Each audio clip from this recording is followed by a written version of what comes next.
Bonjour.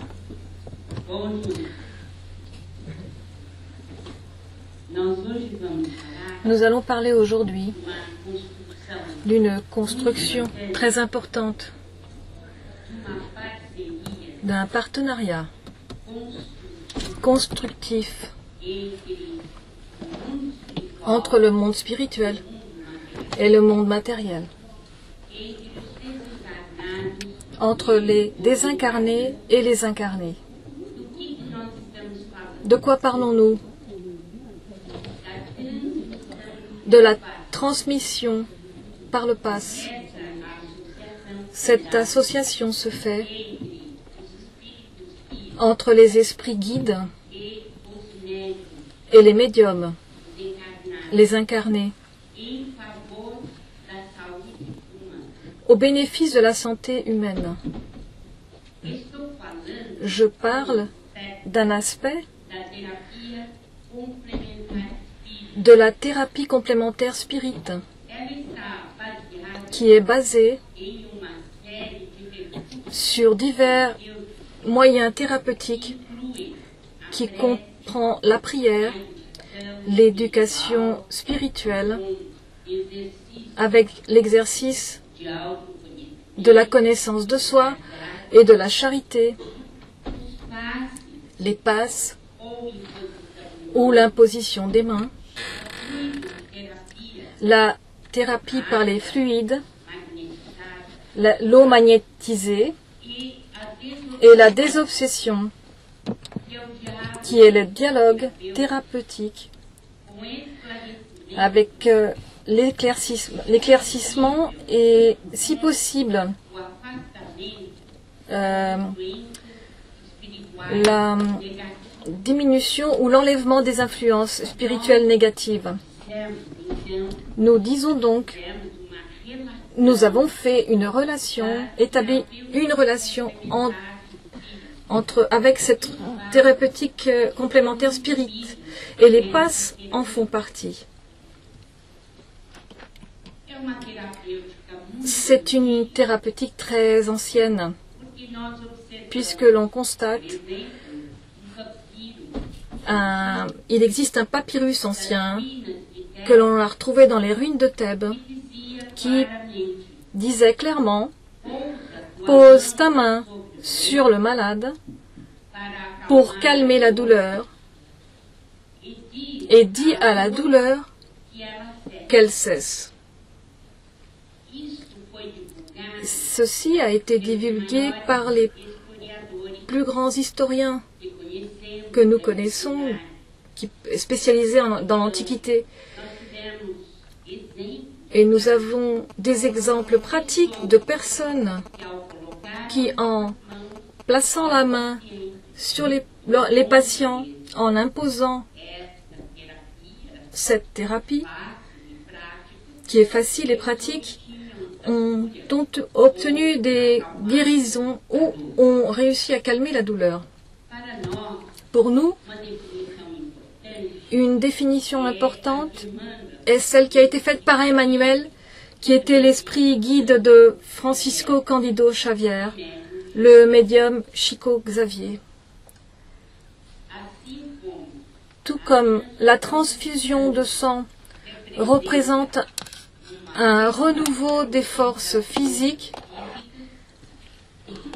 le pass est une transfusion d'énergie psychique, avec la différence que les ressources organiques sont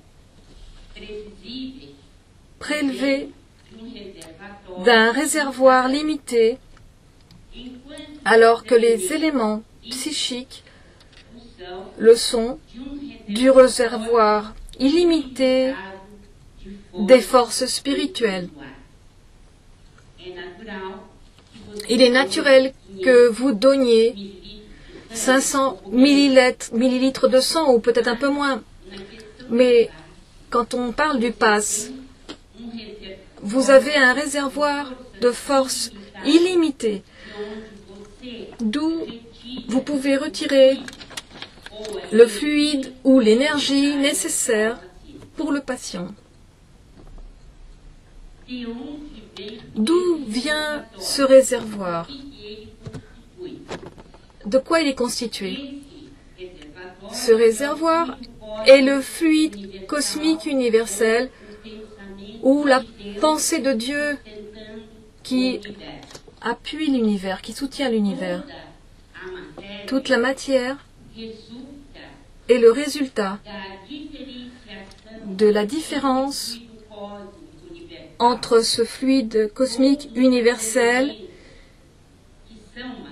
tous les éléments matériels ou fluidiques représentent une partie consolidée de ce fluide cosmique universel. Qu'est-ce que le passiste donne?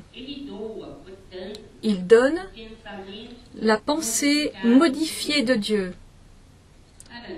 Pour nous, le fluide cosmique universel, nous l'appelons aussi le plasma divin. Il se transforme en fluide vital, qui est le fluide magnétique transmis par le passiste. Pour Mesmer, c'est le magnétisme animal. Pour Hahnemann et Kardec, c'est le fluide vital. Pour Charles Richet, c'est l'ectoplasme.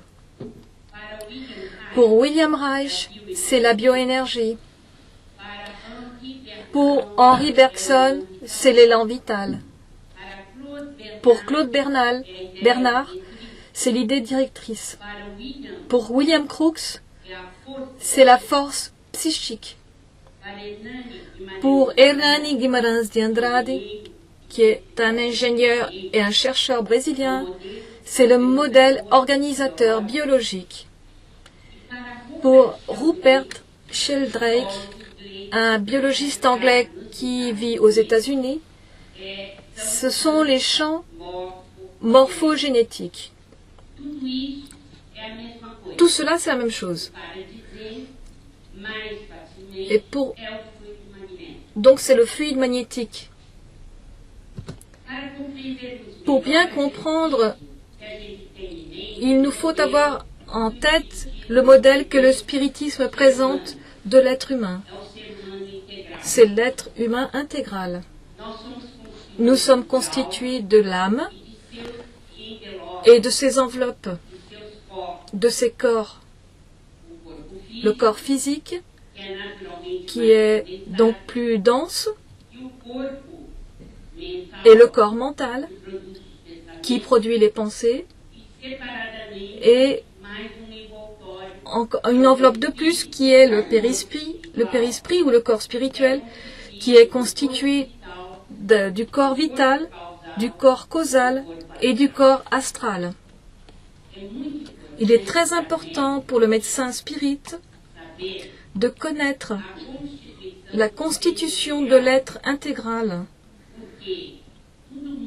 parce que tout change lorsque l'on pense de cette manière, en termes de consultation, d'anamnèse et de thérapeutique. Pour Allan Kardec, la santé intégrale était et est orientée dans la direction suivante. Que représente la thérapeutique dans la santé intégrale? Kardec disait que la modification des tissus organiques mène à un problème de santé et l'individu peut tomber malade d'une de ses fonctions organiques, et pour s'en occuper, il faut changer une molécule malade par une molécule saine. Et donc, voilà l'utilité de l'allopathie pour reconstituer l'organisme de l'individu.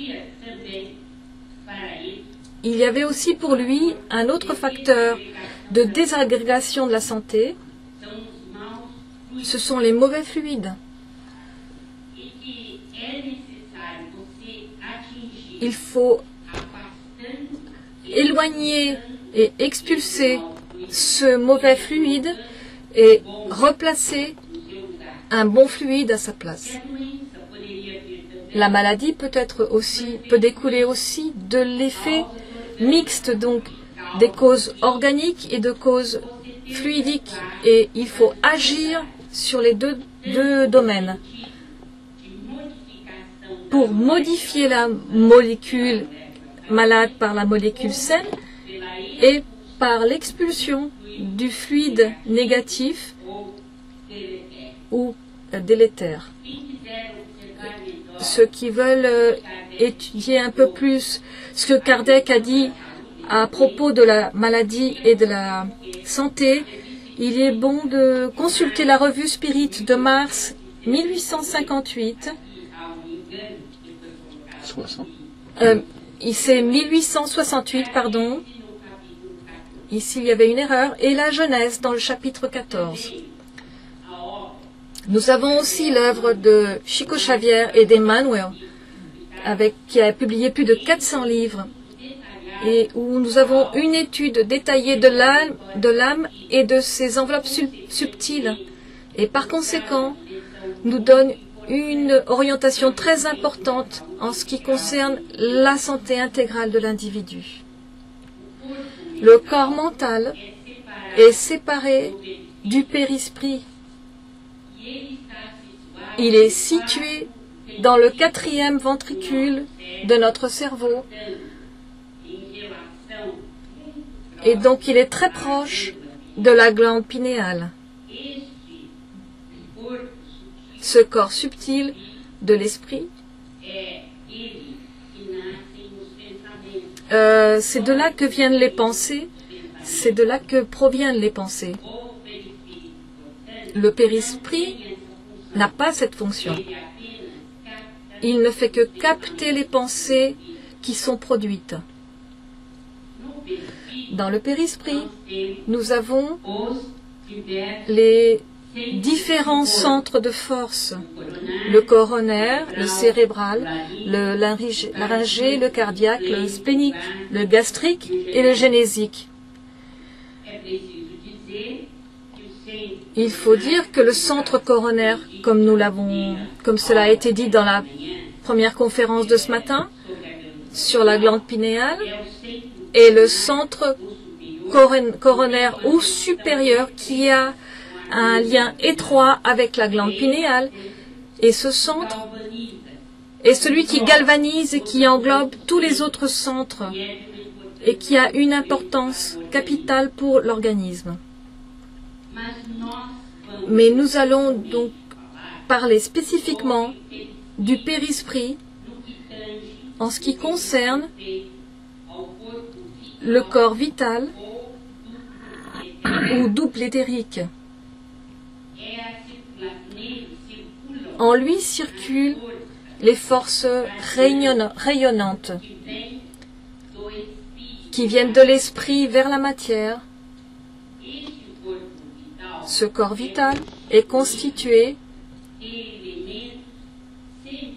d'éléments semi-matériels, d'éléments organiques alliés à des éléments qui sont encore inconnus, mais qui seront perçus certainement au fur et à mesure que la science progressera et découvrira de nouveaux appareils qui permettront finalement de nous montrer ces forces rayonnantes que nous produisons.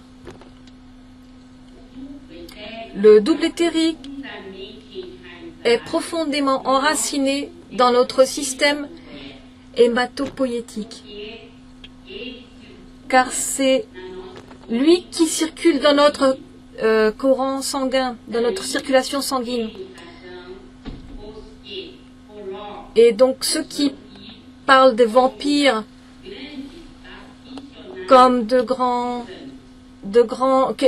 des entités qui aiment le sang ont raison, parce que le monde spirituel, dans le monde spirituel, on ne voit pas la matière si nous n'avons pas à notre disposition de l'ectoplasme. ou du fluide vital.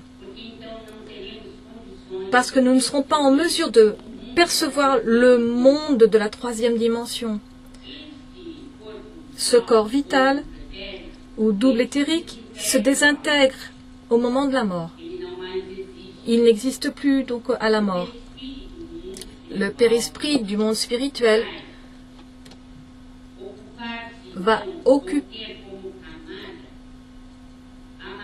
aura comme enveloppe la matière inhérente au monde dans lequel il va. Donc, il doit désintégrer la matière de notre monde charnel. Toujours en ce qui concerne le corps vital ou double éthérique, il est profondément lié aussi au chakra splénique parce qu'il est lié au système hématopoïétique qui défend et soutient l'organisme. Donc, dans ce domaine, il a des liens importants et profonds pour la formation des forces rayonnantes de l'ectoplasme. Le corps vital ou double éthérique est formé à partir de l'action des mitochondries cellulaires. Les mitochondries ne sont pas liées seulement au cycle de Krebs, qui est très important dans le transport de l'oxygène vers toutes les cellules, pour le soutien de l'organisme en général. Mais il est très lié à la mitochondrie. La mitochondrie a donc la fonction du soutien du double éthérique et de l'ectoplasme. Elle comporte des gènes qui sont probablement, et les recherches nous le confirment, ces gènes nous diront jusqu'à quand nous allons vivre, parce que sans l'ectoplasme, il n'y a pas possibilité il n'y a pas de vie possible ici dans la chair. Lorsque nous inhalons l'oxygène, nous recevons aussi le prana ou le plasma divin ou le fluide cosmique universel. Et dans les mitochondries, nous traitons la fabrication des éléments de l'ectoplasme ou les dites forces rayonnantes. Donc nous dépendons des gènes de la mitochondrie non seulement pour la production régulière du cycle de Krebs, mais aussi pour la production de l'ectoplasme que nous ne pouvons pas définir exactement. Nous n'arrivons pas à définir exactement comment se font ces équations biologiques parce que nous ne connaissons pas encore quel est le type de matière qui constitue l'ectoplasme. Il est évident que, comme nous n'avons pas les appareils, nous ne pouvons pas suivre tout ce cycle dans notre organisme. Mais le fait est que dans le CERN, le plus grand centre de recherche de haute énergie en Europe, on a déjà découvert que la mitochondrie entre comme un élément déterminant de l'apoptose cellulaire, donc de la mort cellulaire. C'est une découverte que Guido Kremer et qui est encore en cours de recherche par nos chercheurs au CERN. J'ai l'espoir que nous arrivions à déterminer exactement comment la mitochondrie entre et de quelle manière elle entre. Le périsprit, dans sa fonction de corps vital ou de double éthérique, qui est une des couches, une de ces couches, ou une de ces enveloppes, on peut dire que c'est la plus superficielle, a été appelée par William Crookes force psychique et par André Wyss émanation neuropsychique, et qui indique que les mitochondries du système nerveux central sont directement impliquées dans la production de ces forces rayonnantes ou ectoplasmes. Nous avons aussi le corps causal, qui est une des tuniques du périsprit. En réalité, ce corps causal concerne ce que nous apportons de nos existences antérieures et que nous avons l'habitude d'appeler les contes du destin. C'est une tunique qui peut être sale ou obscure si nos actes ont été négatifs dans le passé. Mais elle peut être aussi illuminée. C'est une tunique illuminée si les actes ont été constructifs dans ce que nous appelons le bien pour tous, le bien de tous, le bien de l'humanité, notre bien à nous aussi. Et c'est ce corps causal qui imprègne le génome qui nous est offert dans la cellule spermatique ou dans l'ovule féminin.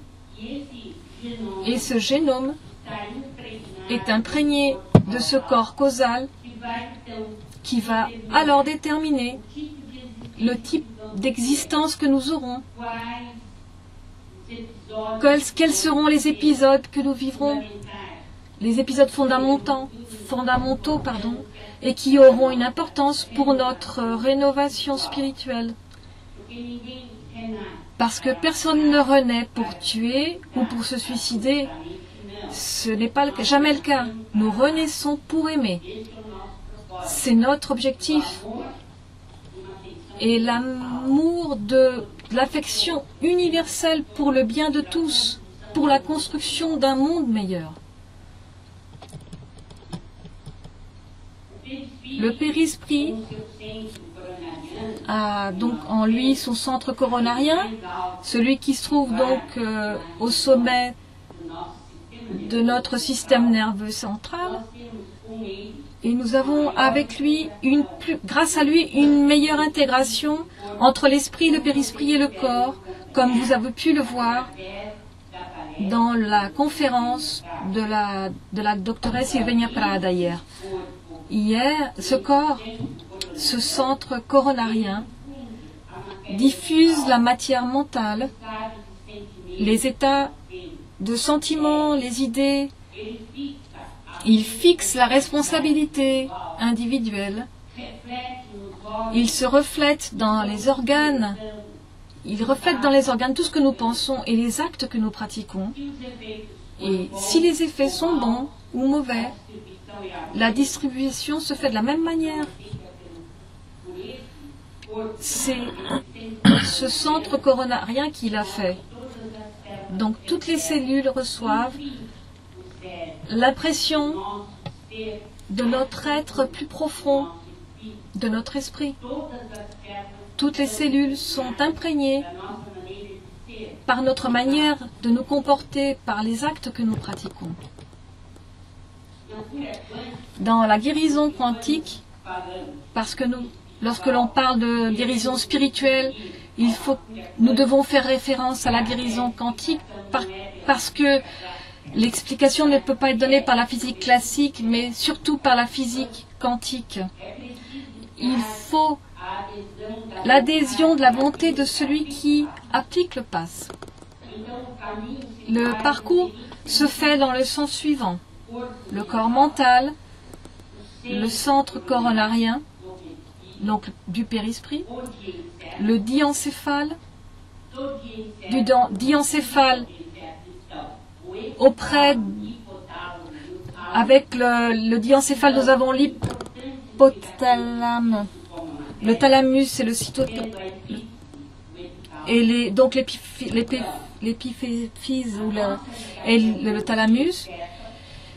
Et notre lien avec le diencéphale est important et qui distribue à travers le thalamus l'adhésion de sa conscience pour qu'il puisse s'étendre, s'épandre, épandre le fluide vital en faveur de celui qui en a besoin, de celui qui en a...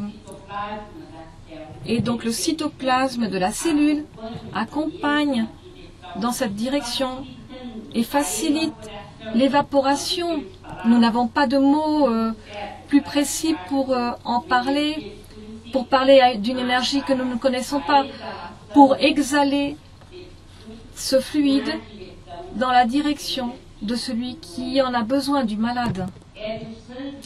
C'est du sang que viennent ces forces rayonnantes qui atteignent ou sont appliquées à l'autre être humain dans cet état, donc au malade. C'est le fluide vital en action. Dans la guérison quantique, il faut aussi l'adhésion de la volonté du récepteur. Il va suivre le même parcours que le donneur. L'âme choisit l'auto-guérison. Nous pensons que c'est l'être incarné qui se soigne lui-même. Aussi bien quand il est assisté par un médecin que lorsqu'il reçoit l'aide par le biais de l'énergie vitale. C'est sa pensée, son adhésion, son choix, sa volonté qui permettent que son propre organisme reçoive cette aide et qu'il puisse se modifier et donc guérir. Le chemin est le même.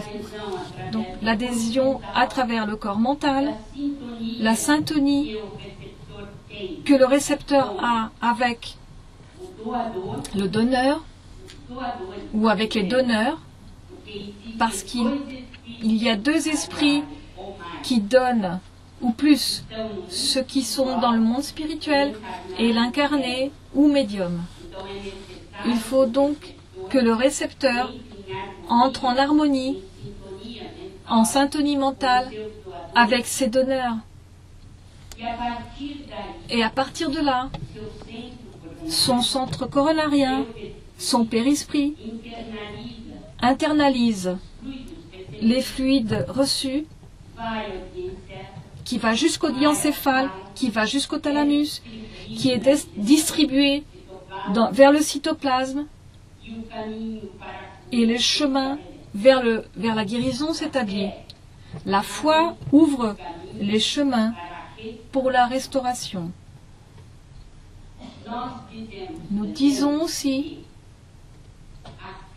la foi est très importante, même si l'individu ne pratique pas une religiosité constante, mais il faut qu'il soit tourné vers la spiritualité et qu'il ait une foi qui soit agissante.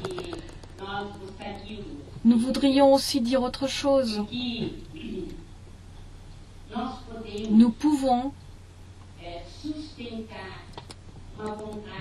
soutenir une volonté qui est affaiblie lorsque nous sommes face à un récepteur qui n'a pas très envie, n'a pas une volonté très développée, mais qui peut se sentir touché par quelque chose que nous disons, par que nous avons lu, des paroles que le médium peut lui dire d'encouragement, peuvent fortifier la foi du patient. Et il reçoit l'assistance de beaucoup mieux. Quels sont les devoirs de celui qui applique le pass? Aucune rémunération, de quelque type que ce soit. Aucune promesse. Il ne faut rien promettre. Maintenir la foi en Dieu par-dessus tout.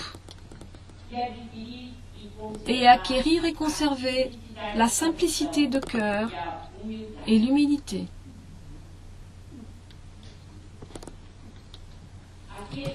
Celui qui applique le pass, le passiste, doit prendre conscience qu'il n'est qu'un simple instrument de Dieu. Il n'est qu'un simple instrument de la spiritualité. Il ne doit pas utiliser d'objets qui coupent ou qui perforent, qui sont surtout des instruments de la médecine traditionnelle. Un médium doit utiliser ses mains. Ce sont des instruments, les instruments que Dieu lui a donnés pour transmettre les fluides vitaux. Mais il est aussi possible de transmettre le fluide vital à travers les yeux. Comme l'a observé très bien Paul de Tarse lorsqu'il disait, il parlait du médium qui pouvait transmettre la guérison par les yeux. Il doit être convaincu, le passiste, qu'il est un agent de santé. Il doit donc se réserver, il doit considérer sa fonction comme étant sacrée et principalement se préparer pour son travail. Il y a plusieurs modalités de guérison. La guérison instantanée a été le privilège de notre Seigneur Jésus-Christ parce qu'il a réalisé instantanément jusqu'à l'homme à la main desséchée qui était totalement inerte, jusqu'à la petite fille qui dormait. Toutes les guérisons ont été instantanées. Pourquoi? Pour que la guérison soit instantanée, il faut une volonté puissante, il faut une pureté dans la qualité du fluide qui est émis. Et il faut une grande force mentale pour qu'il y ait une vitesse puissante de ce fluide pour atteindre le patient qui en a besoin. Nous nous souvenons de la guérison que Jésus a fait de la femme qui avait une hémorragie, quand il a dit que la vertu était partie de lui et la femme humblement s'est présentée. Oui, c'est moi, Seigneur, c'est moi qui ai touché votre tunique. J'avais une hémorragie, je l'ai depuis 10 ans et je suis totalement guérie. Et j'ai été guérie au moment où j'ai touché la fibre de votre tunique. Et Jésus lui a répondu, va ma fille, ta foi t'a sauvée. Ta foi t'a guérie. C'est de là que vient notre croyance que la guérison est une auto-guérison. Je vais vous parler de la thèse du docteur Riccardo Monesi de l'UNIFESP, l'Université fédérale de l'État de Sao Paulo, et qui a fait une recherche sur le Reiki. Il considère que c'est un potentiel humain naturel, comme nous considérons que le fluide vital est naturel dans l'être humain. Chaque personne ici présente possède ce fluide. Sinon, s'il ne le possédait pas, il ne serait pas vivant. Il parle donc de la naissance du toucher thérapeutique aux États-Unis avec Dolores Krieger en 1976 à l'Université de New York. Et il nous parle des champs énergétiques du patient qui sont manipulés par le thérapeute. Il est un applicateur de Reiki et a fait une des expériences dans ce sens. Mais il fait référence au Qigong en Chine, qui est aussi un exercice, tout comme le Reiki, et le Jorei aussi de Bokiti Okada, qui est pratiqué au Brésil par l'église messianique, et le Reiki qui est plus répandu, qui est l'imposition des mains. Pour nous, tout est pareil, c'est toujours la même chose. Le pass peut être inclus dans tout cela. Pour évaluer les effets de l'apathique, de l'imposition des mains sur les systèmes hématologiques et immunologiques de la souris ou des rats. Le docteur Riccardo Monesi a fait sa thèse dans le laboratoire de lymphoprolifération expérimentale de la faculté de médecine de l'Université de Sao Paulo. Il a pris donc 60 souris âgées de 3 mois. Il les a divisées en 3 groupes. Dans un groupe, il a travaillé uniquement avec un petit bâton et des gants. 20 souris ont été préparées de cette manière. Et dans l'autre, il a travaillé directement en imposant les mains par le Reiki. Et dans l'autre groupe, le troisième groupe n'a rien reçu. Il a observé une augmentation du nombre de monocytes, qui est une cellule de notre système de défense.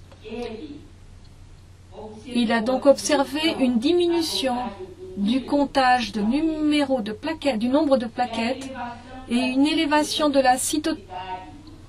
la cytotoxicité des cellules non adhérentes avec une activité natural killer et lymphokine activated killer. Il a donc observé que le système immunologique des souris qui ont reçu le Reiki était très supérieur à celui qui n'avait rien reçu ou qui n'avait reçu que l'influence à travers les gants. On peut donc en conclure que le Reiki a eu un rôle, a permis d'augmenter l'immunité de ces souris.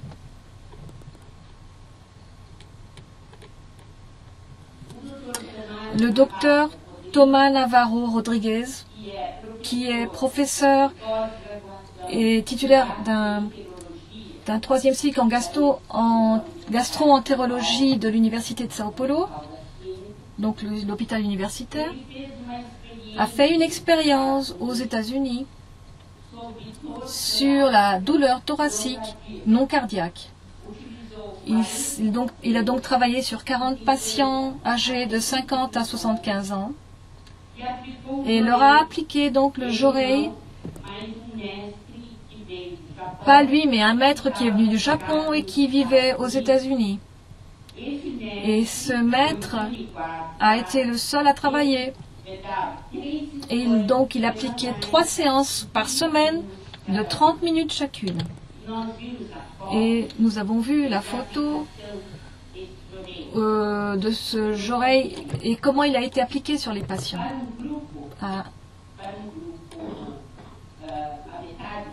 Pour la moitié de ce groupe, il n'a donné que des analgésiques et à l'autre groupe,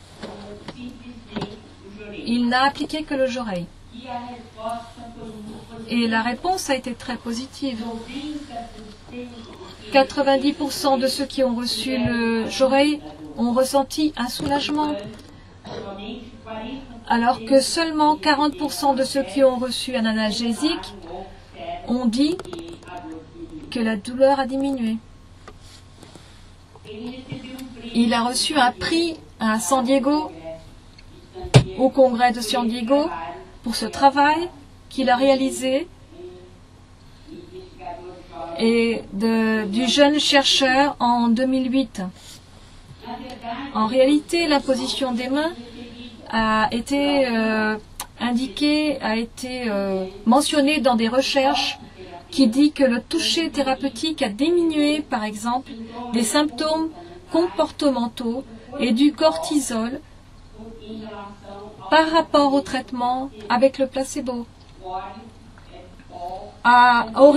Oranik a aussi utilisé sa recherche sur 51 personnes âgées résidentes et qui ont vu donc leur agressivité diminuer par rapport à l'application du placebo. et ainsi de suite. L'imposition des passes par les mains ou le passe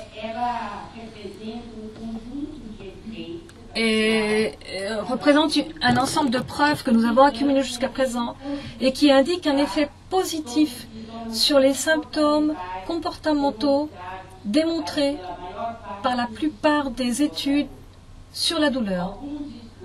Certaines études expérimentales ont aussi démontré des résultats qui sont prometteurs sur les cellules. Ensemble de cellules humaines, ostéoblastes, cellules rouges du sang, qui appuient l'idée que le PAS agit aussi sur les champs microscopiques de notre organisation physique.